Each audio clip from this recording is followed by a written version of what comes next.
স্বৈরাচার যারা বাংলাদেশে জঙ্গি কায়েম করেছিল তারাই বেগম খালেদা জিয়াকে চট্টগ্রাম মেডিকেল কলেজে অবরুদ্ধ করেছিল। সালাউদ্দিন কাদের চৌধুরীর আহ্বানে জামাত এবং শিবির সেই দিন বেগম খালেদা জিয়াকে আমরা উদ্ধার করেছিলাম।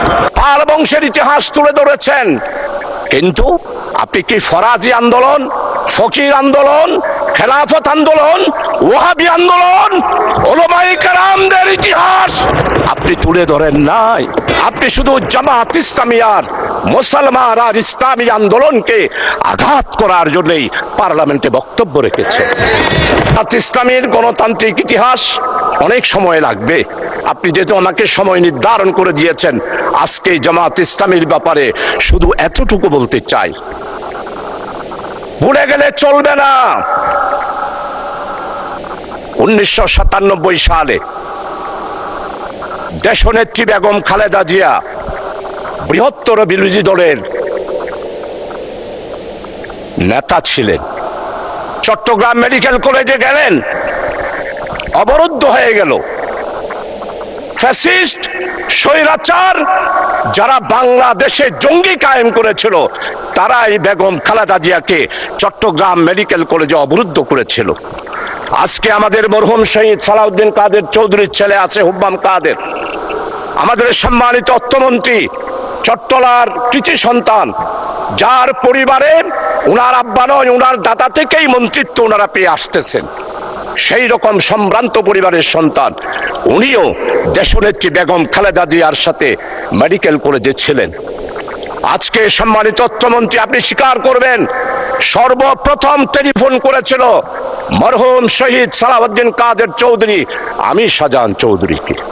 আমি তো জামাত, আমি তো শিবির, কিন্তু সেই দিন আমরা জামাত শিবিরেরা চট্টগ্রাম মেডিকেল কলেজ থেকে দেশনেত্রী বেগম খালেদা জিয়াকে সালাউদ্দিন কাদের চৌধুরীর আহ্বানে জামাত এবং শিবির সেই দিন বেগম খালেদা জিয়াকে আমরা উদ্ধার করেছিলাম।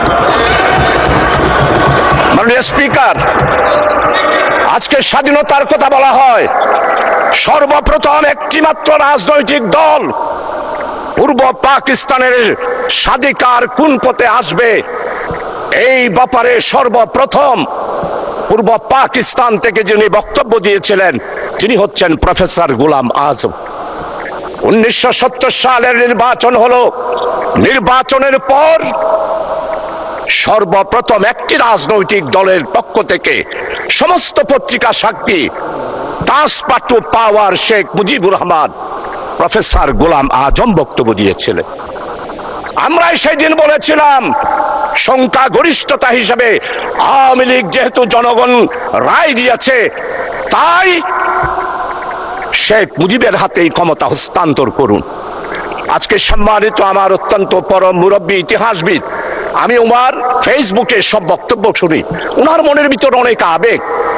1757 সালের ইতিহাস আপনি তুলে ধরেছেন, পাল বংশের ইতিহাস তুলে ধরেছেন, কিন্তু আপনি কি ফরাজি আন্দোলন, ফকির আন্দোলন, খেলাফত আন্দোলন, ওয়াহাবি আন্দোলন, উলামায়ে কেরামদের ইতিহাস আপনি তুলে ধরেন নাই। সেই দিন আমাদের খেলাফত আন্দোলন, ওয়াহাবি আন্দোলন, ফকির আন্দোলন, মজলুম আন্দোলন, হাজী শরীয়তুল্লাহর আন্দোলন আপনি যদি তুলে ধরতেন তাহলেই মনে করতাম আপনি একজন নিরপেক্ষ ব্যক্তি। এখন আমার মনে হচ্ছে আপনি নিরপেক্ষ নয়, আপনি শুধু জামাত ইসলামিয়ার মুসলমান আর ইসলামী আন্দোলনকে আঘাত করার জন্যই পার্লামেন্টে বক্তব্য রেখেছেন। আমার নেতা, আমাদের অপোজিশনের লিডার, উনি মুক্তিযোদ্ধার পরিবারের সন্তান, শহীদ পরিবারের সন্তান, এটার উপরও আপনি আঘাত করেছেন। আপনার মনের বেদনা আমরা বুঝতে পারি। মুক্তিযোদ্ধা পরিবারের লোক কেউ জামাত করতে পারে না। আর আমার আইডেন্টিটি নিয়ে প্রশ্ন করা হয়েছে, এটা গুরুতর অপরাধ করেছেন উনি।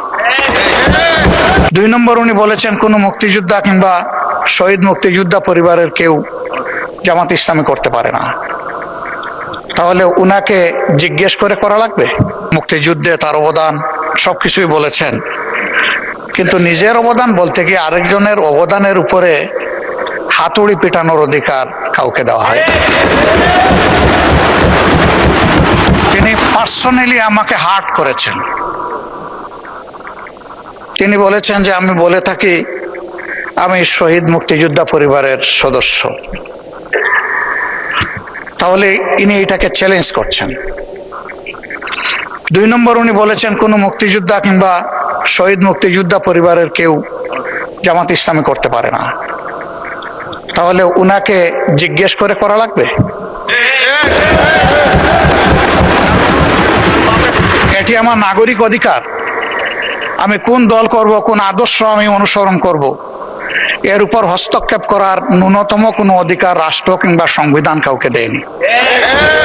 আমি এটার তীব্র নিন্দা জানাই। আমার আইডেন্টিটি নিয়ে প্রশ্ন করা হয়েছে, এটা গুরুতর অপরাধ করেছেন উনি।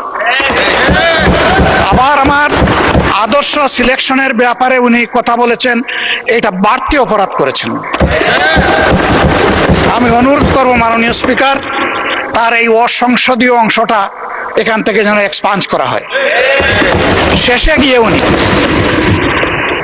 আমরা কুলা মনে এই সংসদকে ফাংশনিং করার জন্য বর্তমান জ্বালানি অব্যবস্থাপনা সংকট যেটাই বলি সেইটার ক্ষেত্রে আমরা এগিয়ে এসেছিলাম, কুলা মনে কথা বলেছি, নোটিশ নিয়ে আলোচনা হয়েছে এবং পরের দিনে সে মাননীয় প্রধানমন্ত্রী একটা প্রস্তাব দিয়েছেন, আমরা সাথে সাথে এটা গ্রহণ করেছি। তিনি এইটাকে শেষ পর্যন্ত কনক্লুশন টানলেন কি দিয়ে? হ্যাঁ, যার মগজ যেরকম তার কনক্লুশন হবে সেই।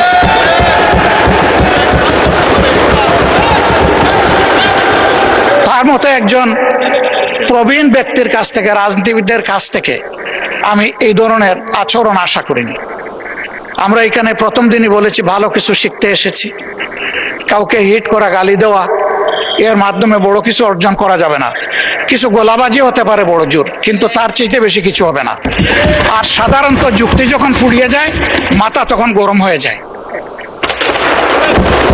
একটা প্রবাদ আছে, রেগে গেলেন তো হেরেই গেলেন। আমরা সবাই মিলে হারতে চাই না, আমরা সবাই মিলে জিততে চাই। এই জন্য সবাই যেন মাথাটা একটু ঠান্ডা রেখে যুক্তির সাথে সত্য নির্ভর কথাগুলা বলি, তাতে অবশ্যই দেশবাসী উজ্জীবিত হবে, এই সংসদের প্রতি মানুষের আস্থা তৈরি হবে এবং দেশটাকে নিয়ে সবাই মিলে আমরা সামনে এগিয়ে যেতে পারবো। ধন্যবাদ মাননীয় স্পিকার। মাননীয় স্পিকার, আমি তো আজকে বক্তৃতার জন্য সময় চাইনি। মাননীয় চিফ হুইপ, এই যে তালিকা দেন কিন্তু বক্তা তো পাওয়া যায় না। আবু সাহেবের সাথে আমার মনে হয় মাননীয় হুইপ আমাদের নুরুদ্দিন সাহেব কথা বলেছেন, তারপর তার নামটা দেওয়া হয়েছে। আপনি বলতে চাচ্ছেন না আজকে? আমি বলতে চাচ্ছি না, আর এই কথাটাও সঠিক না। আমি মাননীয় হুইপ জনাব নুরুদ্দিন অপুর সাথে আমার এই ব্যাপারে কোনো কথাই হয় নাই। প্রথম সারিতে আমি মাত্র 3 জন মন্ত্রী দেখতে পাচ্ছি। অনেক সদস্য তাদের এলাকার কথা বলেন, এগুলো মন্ত্রীদের শোনা প্রয়োজন। আপনি আমাদের পক্ষ থেকে মন্ত্রীদেরকে অনুরোধ করবেন তারা যেন সংসদে এসে মাননীয় সদস্যদের কথাবার্তা শোনেন। সবচাইতে গুরুত্বপূর্ণ বিষয় হলো সংসদ অধিবেশনে অ্যাটেন্ড করা, এর চাইতে গুরুত্বপূর্ণ কিছু নাই। আপনার সময় 10 মিনিট। মাননীয় স্পিকার, আমি তো আজকে বক্তৃতার জন্য সময় চাইনি। মাননীয় চিফ হুইপ, মাননীয় চিফ হুইপ, এই যে তালিকা দেন, প্রথমে ছাপানো, তারপরে হাতে লেখা, কিন্তু বক্তা তো পাওয়া যায় না। মাননীয় স্পিকার, আমাদের মাননীয় সদস্যবৃন্দ সবাই আজকে যাদের তালিকা দিয়েছি তাদের সকলের সাথে কম বেশি কথা হয়েছে এবং আমার মাননীয় হুইপবৃন্দ সবার সাথে কথা বলেছেন, কথা বলেই তালিকা দেওয়া হয়েছে এবং তারা সবাই ওয়েল অ্যাওয়ার। কিন্তু একটা সমস্যা হচ্ছে কি মাননীয় স্পিকার, আজকে মাননীয় প্রধানমন্ত্রীও সংসদে উপস্থিত নেই। মাননীয় প্রধানমন্ত্রী সংসদের প্রাণ, অ্যাকচুয়ালি উনি থাকলে সবাই তার বক্তব্য শোনাতে চায়, এই জন্য আমরা অনেক বক্তব্য পাই না। তবে বাবর সাহেবের সাথে আমার মনে হয় মাননীয় হুইপ আমাদের নুরুদ্দিন সাহেব কথা বলেছেন, তারপর তার নামটা দেওয়া হয়েছে এবং কথা বলেই নামটা দিয়েছি। কাজে আজকে মাননীয় স্পিকার, আমি অনুরোধ করছি মাননীয় সদস্যবৃন্দ যারা আছেন তারা যদি বক্তব্য রাখেন, আমরা চেষ্টা করবো মাননীয় প্রধানমন্ত্রীর কাছে এই বক্তব্য পৌঁছে দেওয়ার জন্য, যাতে তিনি শুনতে পারেন যে আমরা কি বলেছেন আপনারা। ধন্যবাদ মাননীয় স্পিকার। জনাব লুৎফুজ্জামান বাবর, আজকে আপনি বলতে চাচ্ছেন না আজকে? আমি বলতে চাচ্ছি না, আর এই কথাটাও সঠিক না। আমি মাননীয় হুইপ জনাব নুরুদ্দিন অপুর সাথে আমার এই ব্যাপারে কোনো কথাই হয় নাই। আচ্ছা, ঠিক আছে, আপনি বসুন, আপনাকে পরবর্তীকালে সুযোগ দেওয়া হবে। আরেকটা জিনিস মাননীয় চিফ হুইপ, প্রথম সারিতে আমি মাত্র 3 জন মন্ত্রী দেখতে পাচ্ছি এবং অনেক সদস্য তাদের এলাকার কথা বলে, এগুলো মন্ত্রীদের শোনা প্রয়োজন। আপনি আমাদের পক্ষ থেকে মন্ত্রীদেরকে অনুরোধ করবেন তারা যেন সংসদে এসে মাননীয় সদস্যদের কথাবার্তা শোনেন। চিফ হুইপ বলেন। জি, মাননীয় স্পিকার, আজকে যে এখানে মন্ত্রী নাই তার এক নম্বর কারণ হলো সংশ্লিষ্ট মন্ত্রীবর্গ মাননীয় প্রধানমন্ত্রীর সাথে সফরে আছেন, কারণ এখানে অনেকগুলা যে কয়জন নাই তা আছেন উনি ওনার সাথে, এবং অনেক ইম্পর্টেন্ট মানে যারা রাষ্ট্রীয় কাজে আছেন। আর বাকি অনেক মন্ত্রীরা এই সারিতে, দ্বিতীয় সারিতে সব সারিতে সকল মন্ত্রীরা কম বেশি উপস্থিত আছেন, কিন্তু প্রায় 30 জনের মতন আছেন। তো মাননীয় স্পিকার, আপনি যে কথা বলেছেন সেটা আমরা তাদের কাছে পৌঁছে দেবো। হ্যাঁ, না, বেশি আছেন, 30 জনের বেশি আছেন, আমি বলেছি। আমাদের প্রায় 30-40 জন মন্ত্রী এখানে উপস্থিত আছেন, তারা শুনতে চান এবং শুনে প্রয়োজনীয় ব্যবস্থা গ্রহণ করবেন।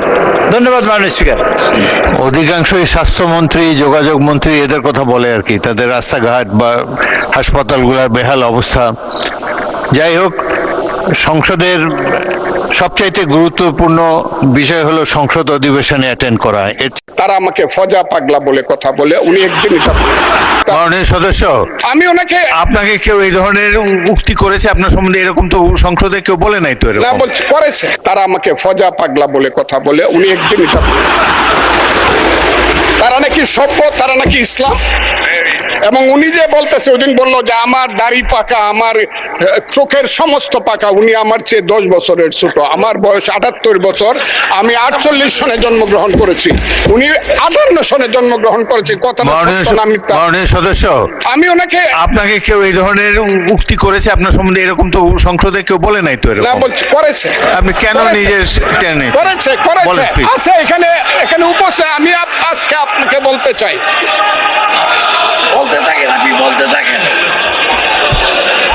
আচ্ছা, আমি যে কথাটা বলতে চেয়েছিলাম, বিরোধী দলের নেতা বলেছেন উনি মুক্তিযোদ্ধা পরিবারের লোক এবং উনি শহীদ পরিবারের লোক এবং উনি জামাত ইসলাম করেন। এটা ডাবল অপরাধ। মুক্তিযোদ্ধা পরিবারের লোক কেউ জামাত করতে পারে না। আর শহীদ পরিবারের লোক, মাননীয় সদস্যবৃন্দ, ওনাকে বলতে দেন।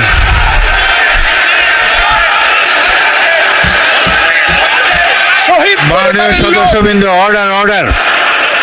আপনারা শৃঙ্খলা রক্ষা করুন। মাননীয় সদস্যবৃন্দ, সংসদে শৃঙ্খলা রক্ষা করুন। মাননীয় সদস্য ফজলুর রহমান, আপনি শেষ করুন, কষ্ট পাইতেছেন, বক্তব্য শেষ করুন। আমি আবারও বলে রাখলাম, শহীদ পরিবারের লোক তো জামাত করতেই পারে না, আর জামাত করলে ডাবল অপরাধ করতেছে। 2,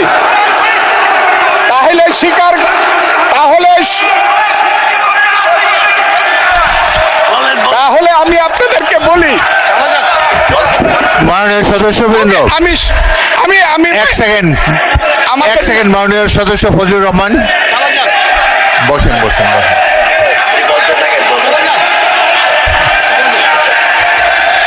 আমি আপনাদেরকে মাননীয় সদস্যবৃন্দ, আশা করতেছি।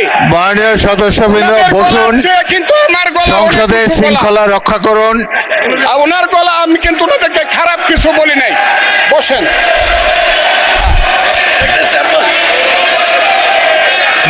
মাননীয় সদস্য ফজলুর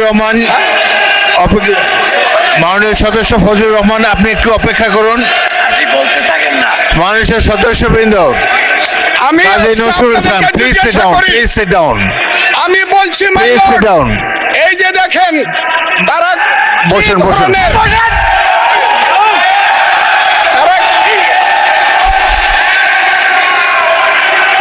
তারা কি ধরনের আচরণ করছে? আচ্ছা, আজকে তাদেরকে মাননীয় সদস্যবৃন্দ, মাননীয় সদস্যবৃন্দ, একটু মনোযোগ দিয়ে আমার কথাটি শোনার চেষ্টা করুন।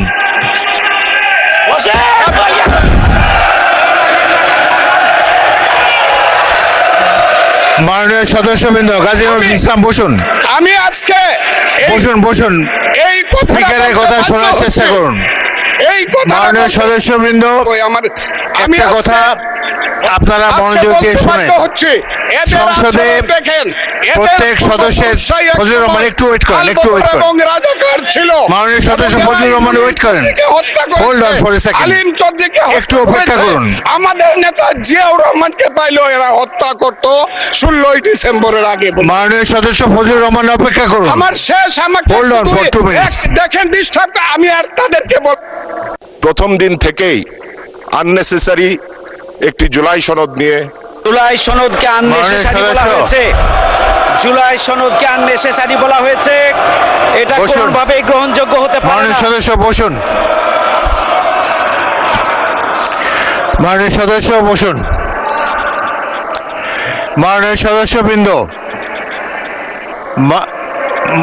মাননীয় সদস্য, আমাদেরকে রাজপথের হুঙ্কার দিয়ে রাজপথে আন্দোলনের কথা বলে লাভ নেই। প্রথম দিন থেকেই আননেসেসারি একটি জুলাই সনদ নিয়ে বিতর্ক শুরু করেছেন মাননীয় স্পিকার। প্রথম দিন থেকেই আননেসেসারি একটি জুলাই সনদ নিয়ে বিতর্ক শুরু করেছেন মাননীয় স্পিকার। আজকে আমি একটি সত্য তুলে ধরতে চাই। 2018 সালে কোটা আন্দোলন হয়েছে, 2024 সালেও কোটা আন্দোলন হয়েছে, এবং অনেকেই হয়তো জানেন না আমাদের মাননীয় প্রধানমন্ত্রী 2014 সালের 15ই জুলাই লন্ডনের টাওয়ার হিলে একটি সমাবেশে উনি ঘোষণা দিয়েছিলেন যে বিএনপি যদি রাষ্ট্র পরিচালনার দায়িত্বে কখনো আসে তাহলে এই যে কোটা সমস্যা, এই কোটাকে 56% থেকে কমিয়ে 5%-এ আনা হবে। আমাদের মাননীয় প্রধানমন্ত্রী কতটা বিচক্ষণ, কতটা দূরদর্শী মাননীয় স্পিকার, যে আজ থেকে সেই 2014 সালেই তিনি সেটা উপলব্ধি করতে পেরেছিলেন। মাননীয় স্পিকার, 2024-এর গণহত্যার দাগ লেগে আছে আওয়ামী লীগের হাতে, 90-এর ছাত্র হত্যার দাগ লেগে আছে জাতীয় পার্টির হাতে, আর 71-এর গণহত্যার দাগ লেগে আছে আরেকটি দলের হাতে। মাননীয় স্পিকার, বিএনপি মাননীয় সদস্য, আপনি 2 মিনিটে আপনার বক্তব্য শেষ করেন। 2 মিনিট। মাননীয় স্পিকার, বিএনপি একমাত্র দল যাদের হাতে কোনো রক্তের দাগ নেই। বিএনপি হচ্ছে বাংলাদেশের মানুষের আশ্রয়স্থল এবং বিএনপি গণমানুষের অধিকার নিয়ে, গণতন্ত্র নিয়ে কাজ করে, এবং আজকে আমাদের গর্ব করা উচিত যে আমরা এমন একজন প্রধানমন্ত্রী পেয়েছি যিনি নিরলসভাবে এই বাংলাদেশের মানুষের জন্য কাজ করে যাচ্ছেন। মাননীয় স্পিকার, আমরা দীর্ঘ 17 বছর রাজপথে ছিলাম। আই রিপিট মাননীয় স্পিকার, 17 বছর। এখানে আমার ডান পাশে যারা বিরোধী দলের সদস্যরা আছেন তাদের অনেকের রাজনৈতিক ক্যারিয়ারও হয়তো 3-4 বছরের বেশি নয়। মাননীয় স্পিকার, আমাদেরকে রাজপথের হুঙ্কার দিয়ে রাজপথে আন্দোলনের কথা বলে লাভ নেই। আপনারা যদি আমাদের মন পেতে চান তাহলে ওপেন হার্ট নিয়ে আসুন, ইনশাল্লাহ আমরা সকলে মিলে একসাথে এই বাংলাদেশকে গড়ব। আপনাকে মাননীয় স্পিকার ধন্যবাদ জানাই। আমি আমার নির্বাচনী আসন গাজীপুর 2, 8,04,333 জন ভোটার নিয়ে গাজীপুর 2 আসনটি বাংলাদেশের সর্বোচ্চ ভোটার সংখ্যা। রাষ্ট্রের বড় বড় প্রতিষ্ঠান নিয়ে এদেশের অন্যতম শিল্পনগরী। এটি উত্তরবঙ্গের সাথে ঢাকার গেটওয়ে।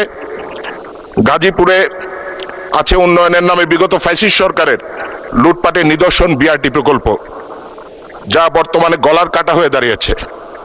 এটাকে দ্রুত অপসারণ করা দরকার, কারণ এটা যানজট, দুর্ঘটনা স্থানে পরিণত হয়েছে। মাননীয় সদস্যবৃন্দ, পয়েন্ট অফ অর্ডার। জি বলুন। তো দুঃখজনকভাবে যে জুলাই গণঅভ্যুত্থানের মাধ্যমে নতুন বাংলাদেশ, যে জুলাই গণঅভ্যুত্থানের ধারাবাহিকতায় আজকের সংসদ, যে জুলাই গণঅভ্যুত্থানের ধারাবাহিকতায় আজকে ট্রেজারি বেঞ্চের সরকার গঠন করেছেন যারা, আজকের এই মহান সংসদে জুলাইকে আননেসেসারি বলা হয়েছে, জুলাই আলোচনাকে। ধন্যবাদ।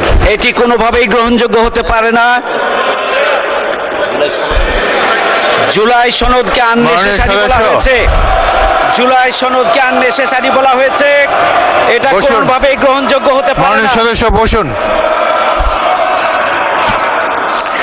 মাননীয় সদস্য বসুন। মাননীয় সদস্যবৃন্দ, মাননীয় সদস্যবৃন্দ, মাননীয় সদস্যবৃন্দ, এখন গণতন্ত্রের মাধ্যমে মাননীয় সদস্যবৃন্দ আমাকে অ্যাড্রেস করে কথা বলবেন। আপনারা যা কিছু বলবেন স্পিকারকে অ্যাড্রেস করে বলবেন।